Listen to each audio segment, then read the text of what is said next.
विदर्भ और महाराष्ट्र के उद्योगों का कैसे हो उत्थान? उत्पादकों उद्योजकों को किन सरकारी सहयोग की है अपेक्षा?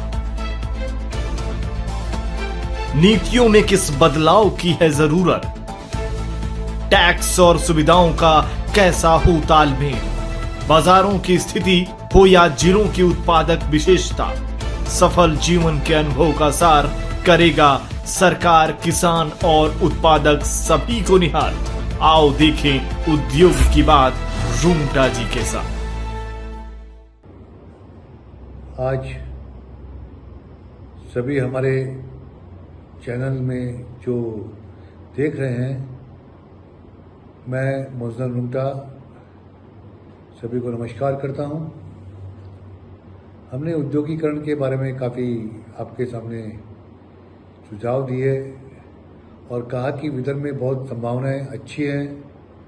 विदर्भ अभी जिस विस्तार से काम कर रहा है, यहाँ पर जो MOU हो रहे हैं, लोगों की जो दिलचस्पी आ रही है, यह एक विकास की ओर ले जा रहा है। लेकिन कहीं कहीं इस विकास के साथ साथ हमें यह भी देखना है कि हमें कुछ आनुषंगिक सुविधाएं भी यहाँ पर मजबूत करनी है। आज गर्मी के कारण विदर्भ बेहाल भी हो उठा है और 3-4 दिन से बारिश का वातावरण भी यहाँ बना, बरसात आई, तूफान भी काफ़ी आए, लेकिन कई जगह पे पानी की भी टंचाई काफ़ी हुई।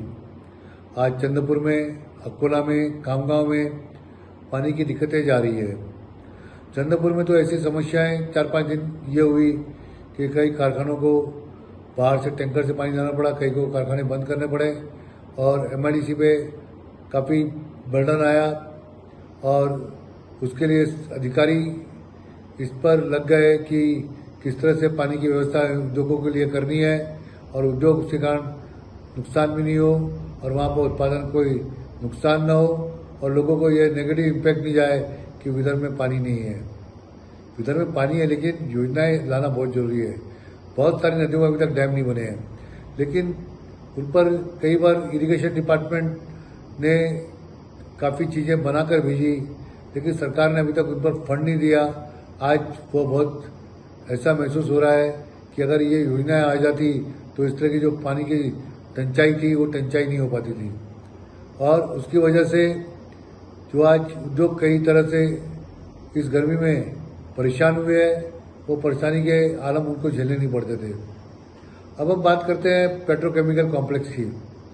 हमारे मित्र जो बेचारे दिवंगत हो गए, श्री प्रदीप जी माहेश्वरी, वे हमेशा ये सोचा करते थे और उनकी सोच थी कि विदर्भ की इकोनॉमी को पेट्रोकेमिकल बहुत अच्छा दिशा दे सकता है, इसको विकास किया जा सकता है और इस पर कई तरह के एंथरी उद्योग लगाए जा सकते हैं।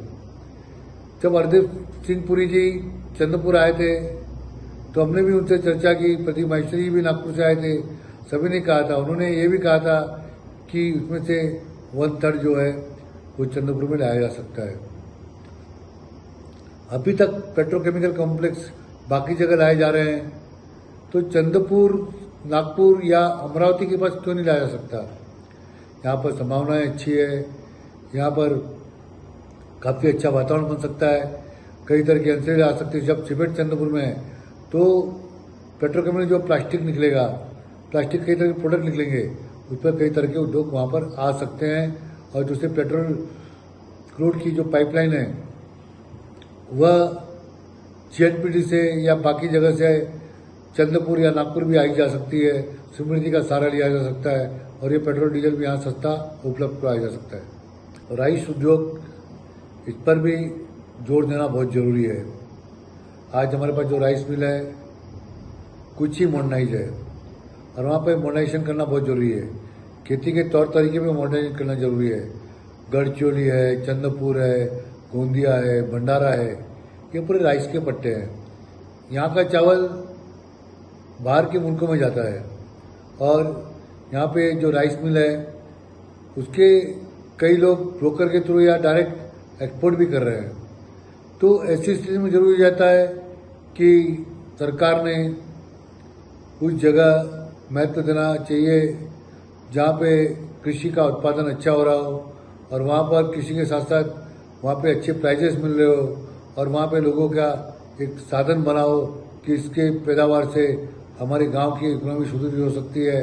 तो जहाँ पर चावल होता है उस चावल के ऊपर लगने वाली राइस मिल या पोहा मिल, ये जो भी बनते हैं उस पर आगे आकर सरकार ने और से ऐसे प्रावधान करने चाहिए जिससे लोगों का उत्साह बने, नए युवक आए और बड़े बड़े आधुनिकरण के नाम पे वहाँ उद्योग लगाए।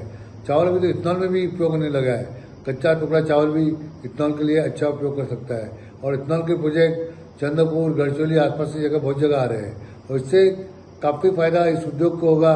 राइस उद्योग को आगे बढ़ाने के लिए सरकार ने उसके लिए सहूलियतें देना बहुत जरूरी है। उसके लिए किसानों को भी विश्वास करना जरूरी है कि जब किसान को इस पैदावार से अच्छी कीमत मिलेगी, सही में उस पैदावार से यहाँ का किसान जागेगा और किसान को जब अच्छा भाव मिलेगा तो इकोनॉमी में एक सुदृढ़ता की लहर आएगी। उम्मीद है कि गढ़चिरौली का जो कौंसरी का स्टील प्लांट है वो इस माह से फुल स्केल पे उत्पादन पे आ जाए। उसका मैनेजमेंट इस उद्योग के लिए लगा हुआ है कि स्टील उत्पादन गढ़चिरौली में होता है तो आजू बाजू वहाँ की इकोनॉमी सुधरती है, आयरन वाला आसानी से उपलब्ध हो सकता है और उसके लिए लो कॉस्ट पे स्टील यहाँ बनाकर बेचा जा सकता है। जब हम प्रभाकर जी से मिले तो उनसे चर्चा की कि आसपास में जितने भी वहाँ पर अगर उद्योग लगते हैं स्टील पे तो उन्होंने सहायता देनी चाहिए। तब उन्होंने कहा था कि मैं उदारतापूर्वक यहाँ के आने वाले स्टील उद्योग को पूरा सहायता देने को तैयार हूँ और वो चाहते हैं कि यहाँ पे स्टील हब बने।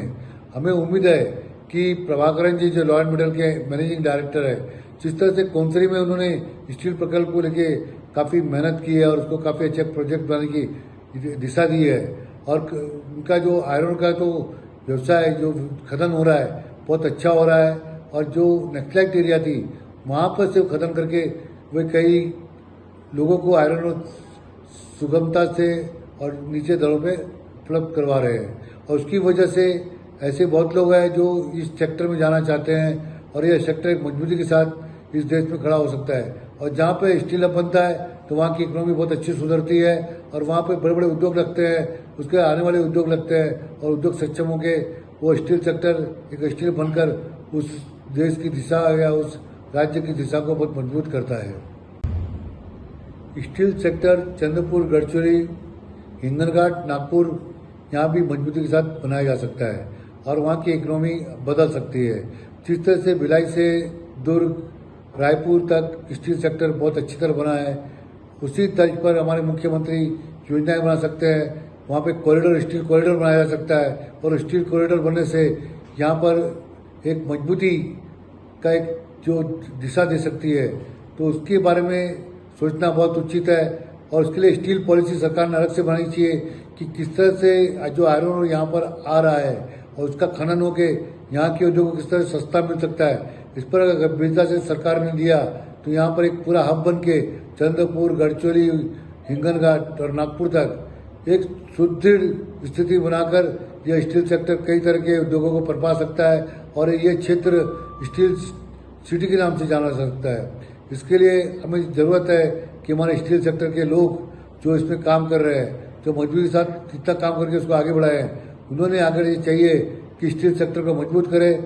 स्टील सेक्टर में जो उद्योग लगते हैं वो एसोसिएशन सबके साथ चर्चा करके हम किस तरह से यहाँ के स्थानीय लोगों को काम दे सकते हैं, उसमें मदद कर सकते हैं, सहायक उद्योग बना सकते हैं। अगर इस तरह की भावना से काम किया तो निस्संदेह चंद्रपुर और गढ़चिरौली और उसके आसपास के इलाकों में बहुत अच्छे से उद्योग लाए जा सकते हैं और स्टील सेक्टर एक मजबूती के साथ विदर्भ में आगे आ सकता है। अगर आप ये वीडियो YouTube पर देख रहे हैं तो हमारे चैनल को सब्सक्राइब कर बेल आइकन दबाएं और Facebook पर देख रहे हैं तो हमारे पेज को लाइक करें।